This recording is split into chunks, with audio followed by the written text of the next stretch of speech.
some noise for your first comic, John Grimes.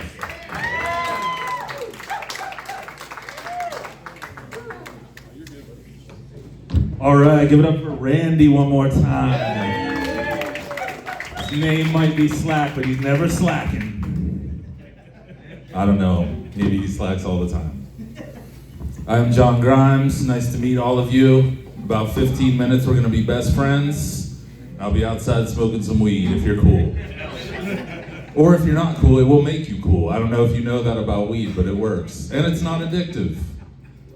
It's medicine. That's why the people who smoke it all day, every chance they get. It's not addictive. You can quit anytime. You won't, but you could. I like Sneads Ferry. Normally, when I do comedy in a renovated strip club, it's not this nice. I don't know if you guys been to the Salty Hog lately, but big comedy fans over there. Big fans. Salty Hog. I mean, if you gave an 8th grader a strip club, that is what they would name it. With the H-A-W-G spelling. Like, we're fucking cool, man. I like this town because I can fucking pronounce it. People down here are so goddamn uptight about your stupid fucking town names. They can't wait to correct you. That's why I say top sale. Hey, guess what? I'm gonna say top sale even harder if you correct me. Shallot? How about shallot? The nice onions at fucking Whole Foods. Ever read a book, cookbook? Shallot. Shallot the fuck up. How about that? I like Wilmington, sort of. Whenever I tell my friends I live in Wilmington, they're like, why would you move to Delaware? I'm like, no, friends. The less famous Wilmington. That is where I live. We do not have credit loopholes or whatever else they have in Delaware. I have no fucking idea. A bridge, I guess, probably heroin. That's the Northeast for you. I'm from Pennsylvania, no offense. I'm one of the dickheads who moved down here and paid $300,000 for a $90,000 house. So that was smart. Part of the problem. I'm part of the problem. That's why I like to make people laugh as a community service. What a dumb fuck I am and the terrible decisions. Just kidding, I make good decisions. Like doing stand-up when you're 40 and you have a PhD and you just quit life. That is my kind of life. Fuck school. If you're in school right now, quit. If you have student loans, don't pay them back. Take it from Dr. Grimes. I tell the truth. That's probably why I don't teach anymore, because I tell the truth too much. Like, the students pretty much get what you're getting right now, except they get more swearing. I'm actually angrier at them. Half of them can't read, the other half just won't. Good time. Try competing with like TikTok when you're a 40-year-old bitch up there in a fucking cardigan trying to talk about, hey guys, remember in 1940? No, nobody cares. They don't care. So I don't either. It's fun. Although they do get A's. If they're hot or sell me drugs. Those are the rules of being a teacher. It's just like life. If you're hot or you have drugs, you will be cool. This is a life lesson they can take forward. I'm a good teacher. Married. Yeah, we're all married. Cool, great.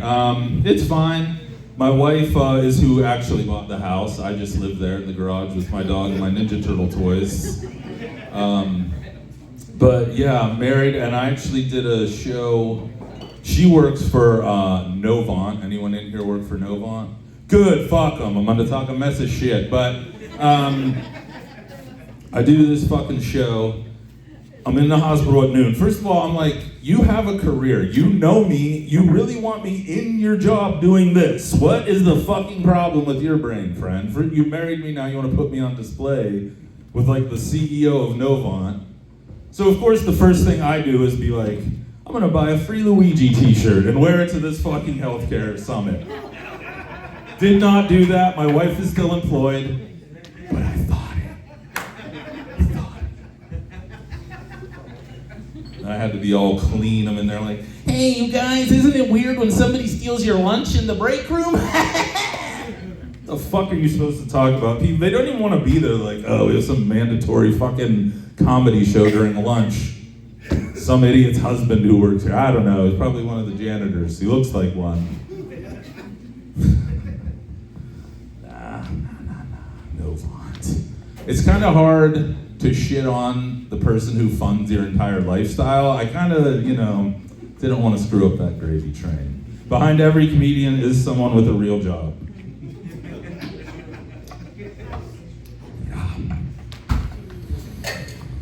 Randy mentioned FM radio.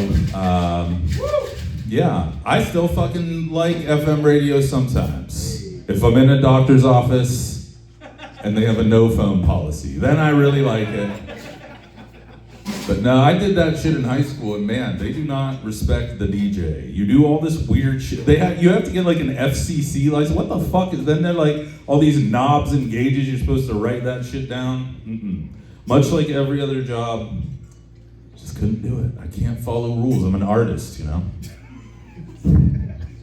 can follow rules, I just don't have to. Because my wife has money and I can afford a lawyer. I got in trouble in Wrightsville Beach, or as I call it, Whitesville Beach. Not Wattville either, Whiteville, you fuckers. We know how it got the name. Something happens around sundown, maybe. In that town. What was I saying about whites? Wrightsville Beach, I got arrested with probably 4 grams of weed. If you're not cool, that is not a lot of weed. That is 1 day's worth of weed. Maybe a half day if, something good on YouTube. But when the cop arrested me, he was like, Mr. Grimes, when was the last time you smoked marijuana? Now, granted, the car is full of fucking marijuana smoke. It looks like Cheech and Chong with the windshield wipers. And I'm like, I don't know. He's like, you don't know, okay. So, I probably seem like a macho badass, but when you get in front of the police, you are not a macho badass anymore. Get out of the car, great. You're fucked if you get out of the car. And we're doing this shit and that shit, ZXYB, whatever the fuck. And he was like, you're not doing very good at this. Here's what a badass motherfucker I am. Here's what I said. The sun's in my eyes. The sun's in my eyes. What a bitch ass thing to say. And when you're getting tested for weed, like a DUI for weed, which I beat. I beat that shit. I beat that fucking case. You're welcome. Thank you, I guess, yeah. I don't really know where I was going with that. I just don't like Wrightsville Beach, and they can all suck a dick. If you're from there, I don't like you. And that's that. That's Wrightsville Beach. Anyone like true crime in here? A lot of you women look like probably. Yeah, I know what you're about. Because true crime is Joe Rogan for women. That's all it is. They can't get enough. 4 or 5 hours a day. They believe everything on there. Because women like justice. That's why they like procedural shows, because it's fair. Like, on a show, the husband dies, and it feels good, I bet. Real life, you never will have the balls to kill, or the ovaries to kill your husband. Never. But in true crime, that motherfucker dead. And you psychos listen to it before bed? Like, who the fuck is like, oh man, long day, no Vaughn. Really need to unwind. I would like to furiously masturbate to a mother of 3, driving them all into a lake. I feel like this would be super relaxing for me tonight after work. Just murder. Sometimes I want to tell people, I don't know if you know this, but there's this shit called movies and TV where there's just like so much horny bloodlust murder, but then they wash the makeup off and go home. Not as horny though. You need the real, I need the real shit. I need a snuff film. My job at the bank is stressful. No, sorry. Well, true crime is Joe Rogan for women. That's that. I'm pretty sure my wife wants her own true crime documentary. And I think she wants to become powerful because all she watches is that shit and like Madam Secretary. I'm like, you're watching this, you're taking notes. I know you're not like a media scholar. You're scaring me, friend. I thought this was about love. Nah. She married me for my money. I think I'm getting $50 for this tonight, so. More if you guys tip. That's right, we passed a tip jar, just like those fuckers that spin around the iPad and try to get you to tip $8 for a fucking hot dog. Now you gotta tip these scumbag comedians. We have a good show for you guys tonight, though. We have every shade of white in this motherfucker. 4 whites, but all different. All of our jokes about our penises are different. That's why we're awesome. But enough about penis. I stay in a lot of hotels, not to brag, and a lot of my heroes have died in hotels. Anthony Bourdain, Bill from Kill Bill, probably some other cool people. And they do autoerotic asphyxiation. You guys all know what this is, right? Bunch of perverts. Well, if you don't, it's when you put a belt around your neck and you find a high point, and then you do that thing and you do this thing, and then whichever happens first, you win. And I'm pretty sure I will die in a hotel. I mean, you've been hearing me talk for 10 minutes and you can see me. So I probably will do this, but there's no way I'm gonna do that belt jerk thing. Mostly because I don't love myself enough for pleasure and I only have one belt. But this is my thing in a hotel. And I do it at home too. You can do it at home if you don't like the person you live with. But on the last day of that towel, you like put your leg up on the bed to dry, and you just give it one of these. Oh my God, it feels fucking awesome. Especially because I'm looking at the ages of most of you. Hemorrhoids. Oh, you want to scratch that itch, baby? Get a towel in that crack. So that's probably how they're gonna find me.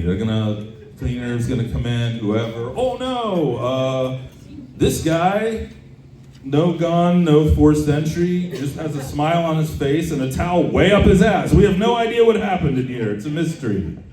Have to do a true crime documentary about it. The case of the brown towel. I don't do it at home though. I'm a gentleman, unless my wife's out of town. The shit I do when that woman is out of town, I would rather have her see me standing up here naked right now, eating a human turd, than her see my behavior when she's even 10 minutes away. Like the shit I eat, the shit I wear, like the house looks condemned if she's gone for 48 hours. There's like a Papa John's box in the shower, there's fucking just Little Deb wrappers, bomb resin, fucking just, it's a nightmare the way I act when this woman's gone. And it's not even like I'm trying to impress her. That's just who I actually am. If I'm alone for more than 10 minutes, I'm just a goddamn just animal. Why? Why? It's because I don't know what to do. I wake up at 8, bye. She comes back at 4, I'm in the same spot, hi. Like, yeah, I'm gonna do crazy shit when I'm alone. I'll leave you friends with this. It's been a great crowd. Thank you. Thank you for having us. You're great. Parents, huh? That's your dad? My father, yeah. Yeah, that's what dad means, friend. That's a cool shirt that you're pointing out. You look like a good dad. Got your shit together. Good enough.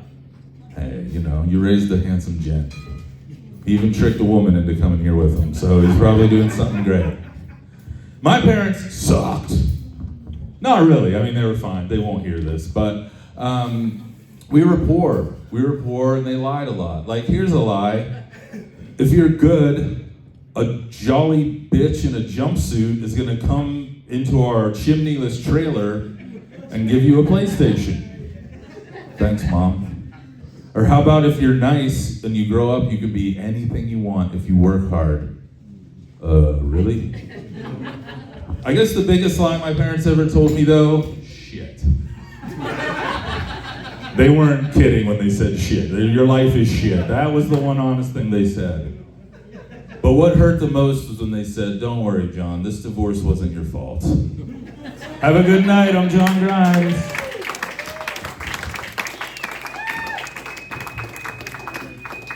One more time, John Grimes, everybody.